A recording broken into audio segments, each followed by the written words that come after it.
Good morning. Here is the news on Esteem Radio Vision, Elisha. First, the headlines. Court decides today as FCT workers demand Wike's removal. Adeleke to Tinubu stop Oyetola from weaponizing federal institutions against Ocean LGAs. Military investigation ends. DHQ moves to arraign alleged coup plotters. Ajagba to headline Valentine's Day boat in USA. India and EU are set to announce landmark trade deal. Now the news in full. I am Chidima Abel. The National Industrial Court of Nigeria, Abuja, has fixed today for ruling on a suit filed by the Minister of the Federal Capital Territory, Nyesom Wike, and the FCT administration against leader of the Joint Union Action Committee. Justice E.D. Sibilim adjourned the matter after hearing argument from counsel for the parties. The claimant had dragged the JUAC chairman, Riftuku Lotia, and the secretary, Abdullahi Umar Saleh, before the court in suit number NICN/ABJ/17/2026, seeking an interlocutory injunction restraining the defendant and their agent from embarking on any industrial action, picketing, or lockout. The ongoing strike, which began last Monday after the expiration of a 7-day ultimatum, has paralyzed activities across major FCTA offices in Abuja, including the FCTA Secretariat, where security operatives were deployed to restrict access. Protesters carried placards with inscriptions such as, "Wike must go," "Abuja no be rivers," "Pay promotion arrears," "Enough is enough," "Pay us our pension now," "Continued neglect of workers' welfare," "Respect civil service rules," and "No working tools." Other unions, including the Nigerian Union of Teachers, the National Association of Nigerian Nurses and Midwives, the National Union of Electricity Employees, and the Nigerian Union of Journalists, FCT chapter, among others, have also joined the strike. The Defense Headquarters on Monday said personnel indicted after investigations into alleged misconduct by some military officers, which uncovered claims of a plot to overthrow the government, will be arraigned before an appropriate military judicial panel. Security and military sources familiar with the matter said President Bola Tinubu had expressed confidence in the military to try the indicted officers. This comes amid appeals by a pro-democracy group urging the federal government to consider the health and welfare of officers detained in connection with the matter. In October 2025, the DHQ announced the arrest of 16 officers over acts of indiscipline and breaches of service regulations. Security and military sources have revealed that the alleged coup plotters successfully infiltrated the presidential villa in Abuja, with some of the perpetrators identified as serving military officers. According to the sources, the plotters conducted detailed surveillance.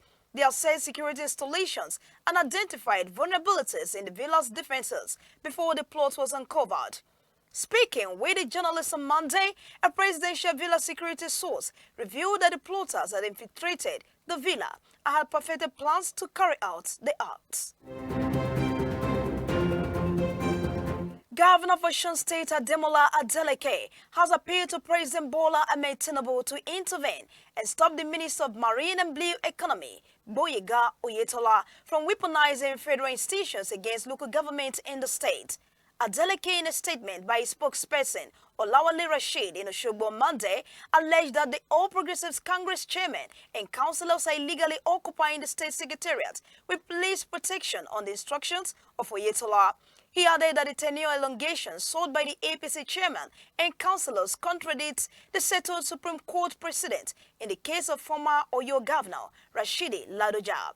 According to him, it is a settled matter of law that the tenure of elected officials in Nigeria cannot be extended by a single day after the expiration of their tenure.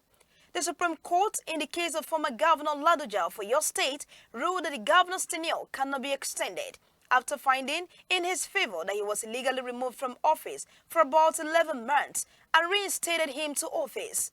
Reacting to the allegations, the Osun State chapter of the Association of Local Government of Nigeria, Argon, Abiodun Idowu, described claims by Governor Adeleke as a display of ignorance.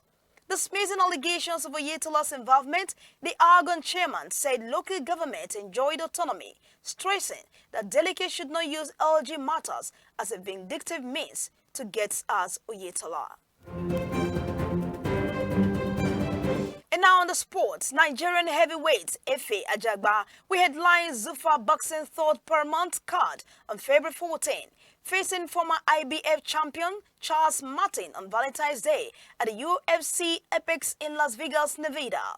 The bout, first reported by Fight Freaks Unite founder Dan Raphael, represents an intriguing pairing for the upstart promotion series aimed at showcasing rising talent. It also revives a previously planned matchup that was once scheduled by Top Rank for November 2023. Ajagba, 21-1, the 2016 Olympian who represented Nigeria, parted ways with Top Rank after declining to fight Frank Sanchez in an ordered IBF title eliminator. The 30-year-old was unhappy with the pair's offering despite Samson Boxing winning the press bid.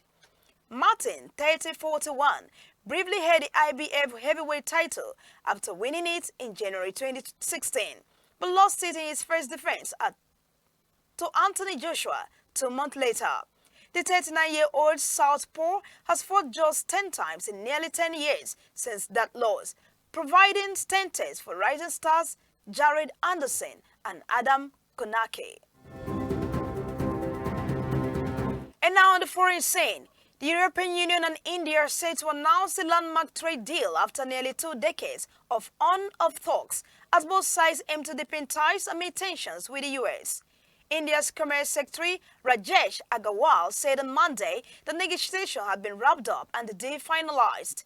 European Commission President Ursula von der Leyen and European Council President Antonio Luis Santos da Costa are in Delhi, where the announcement is expected. Both India and the EU are seeking to strengthen strategic and trade ties with the rest of the world as they contend with economic and geopolitical pressure from the US. Delhi is grappling with 50% tariffs imposed by President Donald Trump last year amid talks aimed at securing a trade deal between India and the US that are still dragging on. The EU has just emerged from a stressful week after Trump threatened to escalate his trade war with European allies for opposing a US takeover of Greenland before backing off. The trade deal will send an important political message to the world that India and the EU believe more in trade agreement than in tariffs at a time when protectionism is one on the rise and some countries have decided to increase tariffs, Costa said on Monday without naming the US. And now to end the news, here is a recap of our stories. We told you that the National Industrial Court of Nigeria, Abuja, has fixed today for ruling on a suit filed by the Minister of the Federal Capital Territory, Nyesom Wike.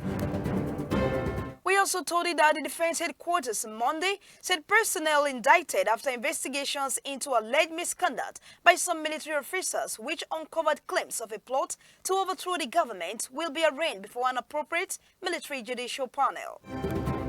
Governor of Osun State, Ademola Adeleke, has appealed to President Bola Ahmed Tinubu to intervene and stop the Minister of Marine and Blue Economy, Gboyega Oyetola, from weaponizing federal institutions against local government in the state. Nigerian heavyweight Efe Ajagba will headline Zufa Boxing third Paramount Plus card on February 14. Lastly, we told you that the European Union and India are set to announce a landmark trade deal after nearly 2 decades of on-off talks as both sides aim to deepen ties amid tensions with the US.